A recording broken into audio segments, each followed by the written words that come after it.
holding tight here at the ostrich farm, soaking in ostrich farm culture. And yesterday I went out to check out the kill pen that they've erected, where I anticipate they'll corral the birds when it comes to execution day. And they've erected the same sort of privacy fencing to like around the hay bales that they've put up. I think actually they're straw, to be precise. And I haven't seen that sort of fencing since Jason Kenney was obscuring churches from the view of protesters when he took Grace Life Church away from its congregation. So nostalgia there. Government overreach loves to hide behind those privacy fences. And just like as a farmer, I'm not sure they should be stacking those large squares 5 high in single stacks, which is what they appear to be. That's really dangerous. It's really tippy. But who am I to tell these people how to kill ostriches?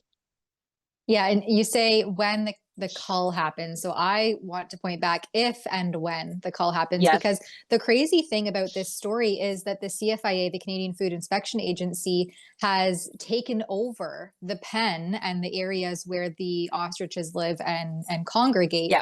And so they're, by all intents and purposes, responsible for Right. the continued livelihoods of these ostriches that they are hell bent on killing and culling. Right. And so there's been some sketchy and risks and sketchy things happening there. The CFIA cut all of the security cameras, the personal farm security cameras of the Yeah. property owners as they took control of this the area that the ostriches live. They've built this kill pen in anticipation that the court will rule in favor of the cull. I would say it would really be a horrible time to make that order ahead of Thanksgiving weekend, where you traditionally, and I get that ostriches aren't poultry, but you know, where the traditional dinner is a turkey dinner. And what weird timing that would be if the courts decide to go ahead with this ahead of a Canadian Thanksgiving weekend. I really hope that it will wait until thereafter.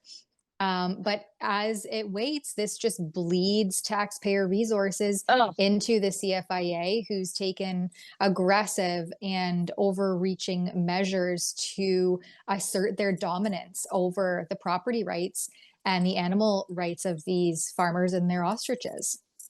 right. This is exactly what happened with COVID, where some government official decided there's only one way to deal with this, and they need to be unchanging, and they'll punish anybody who tries to challenge the unscientificness of the rules in front of them. They're just like just linear rule followers to a fault. And as we know, these ostriches, they represent natural immunity, and we're not supposed to know about those things anymore. And they're, you know, once those security cameras were cut earlier last week, actually it was the day of the stay, right? It was the day of Mhm. the stay that they were cutting those security cameras. Then an ostrich dies, according to the farm, for lack of care at the hands of the CFIA. And now they seem to have concerns about a few other birds. And I'm slightly conspiracy minded. And I think I come by that honestly, after the last 5 years. It's real easy to make the case for these birds are being sick if they're being neglected into illness at the hands of the CFIA. And I think there's some of that happening here as well.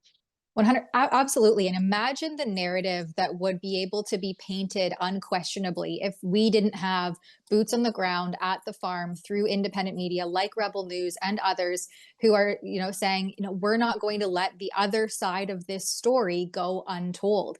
And you would be believing the mainstream media and their parroted virologists, immunologists, doctors that they recycle over and over again, who have nothing to do with this story, who have no experience with ostriches, ostensibly know nothing about them biologically, claiming, oh, we cannot be sure if they're in fact healthy and uncontaminated. And you would think, if you trusted your state broadcaster that all of us have to fund, regardless of whether or not we want to, that that injured hen died from the avian flu, right? They would use Right. that as a catalyst to justify further imposing these measures when, in fact, there's a counter there that I saw at the farm showing how many days, I think it's 266 or 67 at this point, days Yeah. that the ostriches have been healthy, dancing. Some of Drea's videos showed them mating. They Yep. did have a pen for injured hens where they couldn't necessarily go out into the general population. One, I think, had a broken toe, some other knee or leg injury, and they were just kind of recovering. I think the one that ended up dying, correct me if I'm wrong, Sheila, they said that that particular hen likely would never be able to reintegrate into the general population because of the injuries. And Right. And the so, injuries, I should note, the injuries were sustained, according to the farm, again, at the hands of the surveillance apparatus here that's working at the behest of the CFIA. So we have um, uh, RCMP drones that are flying constantly. And according to the farm, that injured hen's spirit was spooked by one of these RCMP drones. And these birds can run 14 miles an hour. What is that, like 75 kilometers an hour? And she ran straight into a fence and injured her leg. And then, according to the farm, was not given the appropriate care that an exotic animal needed. And the CFIA didn't have the capacity to take care of this animal in the way that it should have. And then it languished for lack of care, which, if you were a beef producer and you didn't give care to your animal and it died of neglect, you would be facing animal cruelty charges. But because the CFIA has control of this farm, we're just supposed to pretend like that animal wasn't neglected to death. yeah, and I would argue that from their point of view, it's one less bird that they'll have to worry about if and when their kill order is granted. So I don't know what kind of ethical considerations we can imply by an agency patiently awaiting and still preparing for a mass cull, despite the fact that the courts have stayed the order and it's all in limbo. I don't imagine that they would be quick to maintain or keep good health of this flock, which has been an ongoing concern of the farmers when the CFIA took control of these ostriches. And these are massive birds. Like I've repeated a few different times, They're I think the huge. average weight is something like 300 to 350 pounds. This is not a small undertaking. And you can see we have some aerial footage here from our video journalist, Sydney Vizard, who shows just the scale and the breadth of this hay bale wall. I think this is about 55 seconds of Yeah, let's show it. viz that we can just show here across the farm. And I mean, it's like it's a quarter of a field. Yeah. It looks like to me. And I don't know how they'll end up undertaking this work if and when it goes through, but that is a massive, massive job. Sheila, how many CFIA agents would you say are there, and I guess RCMP as well? So I was talking to Katie Sydney last night, and she said there's approximately 100 RCMP officers coming and going from the area. Now, they're not all on the farm. In fact, I would note that the RCMP presence at the gate to the field, the ostrich pens, is a lot less than it was last week, although it's a lot less heated here than it was last week. As they were awaiting the stay, it was pretty tense around here. That's not the case now. But in and around the area, and I think maybe I'll go out a little bit later and just tootle around and get some footage of where the RCMP are. They have a massive staging area up the road, where they're also putting their biohazardous material, whatever that means. Yeah, and they have their little drone station up the road. There's a checkpoint. They're in every field. If you're staying at the farm all night long, it's red and blue cherries just going all night. And it's difficult to sleep when it's like that.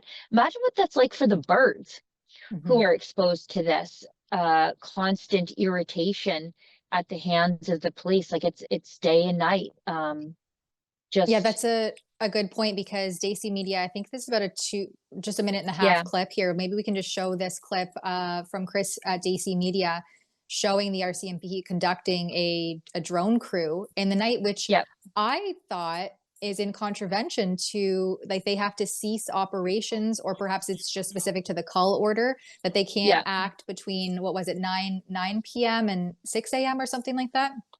Right. So on the farm, operations have to be set aside between 9 p.m. and 6 a.m. Mhm. But the RCMP drones are out all night, and I mean it's stressful enough on people, but imagine the birds who used to live a very peaceful existence out here in not the middle of nowhere, but it's fairly remote and not all that populated here. Town's a little bit up the road, but then they have red and blue lights going all night, and drones going all night overhead. If anybody actually cares about the welfare of the birds, and I think the protesters do and the farmers definitely do, but I'm not sure the CFIA do. This is a lot of added stress to the flock here for sure, especially when there's already concerns about the care being given to them by the CFIA. Yeah. Can we show a few, maybe the last 30 seconds or from 30 seconds onward of Dacey's clip?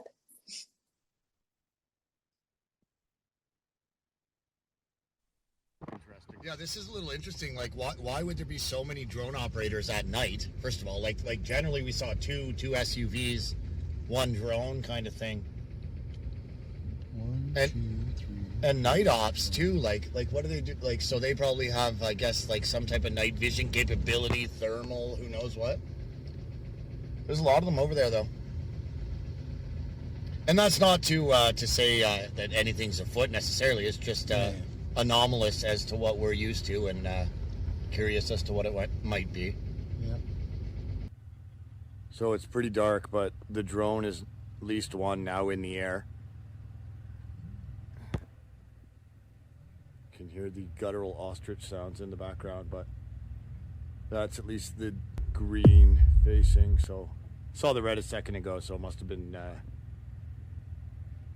pivoted away from me, but as you can see clearly, RCMP drone night operations, and a much larger than usual drone crew presence. Yeah, there you go. And I see that the farm has sent out a massive letter late last night, or well, 8 o'clock ish last night.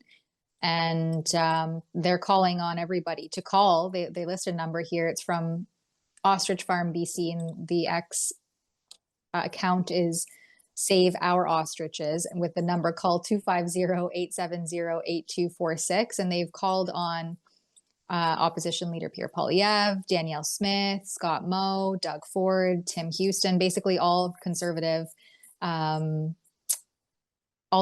politicians, leaders, to write on behalf of thousands of Canadians, maybe, and they say maybe even hundreds of thousands of Canadians who are appalled by the heavy-handed actions of the CFIA, and to back them up, that the CFIA is not providing adequate or required veterinarian care.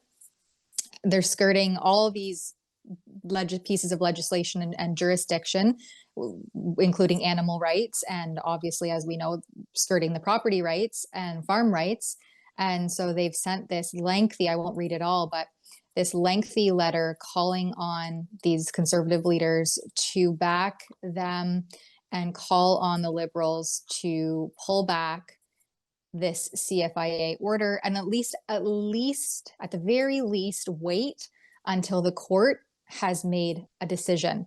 This limbo, this preparing for a cull that may never actually take place, is such an overreach and a massive waste of resources. It's ghoulish. It's ghoulish to have this like ostrich extermination camp set up where they're like, here's a little tiny security fence. You won't even know what's going on here. Like, it's horrific that the farmers have to live next door to this. These are research birds. They're akin to pets. Like, look, I'm a farmer, and a hunter. So seeing animals die, it doesn't bother me. It's the circle of life. But that my emotions towards animals has nothing to do with it. What's happening here? These are the property of the farmer here.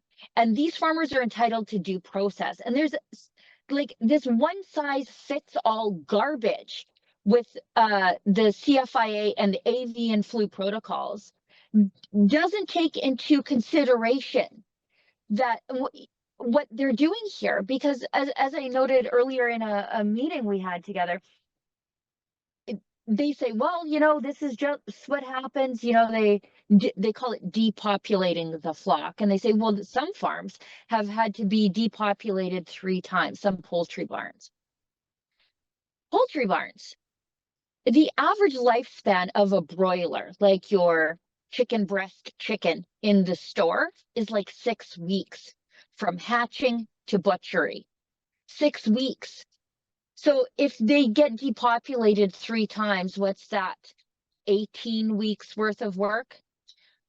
This is 40 years for one flock. There has to be a different consideration here for what they're losing. Oh, someone's ringing the dinner bell here. I think it's mid. Yeah, and we saw that second breakfast. You know, if COVID was any indicator as to the sweeping harms caused by indiscriminate one size fits all, top down orders, diktats, edicts, we saw the harm that caused, and it was entirely unjustified.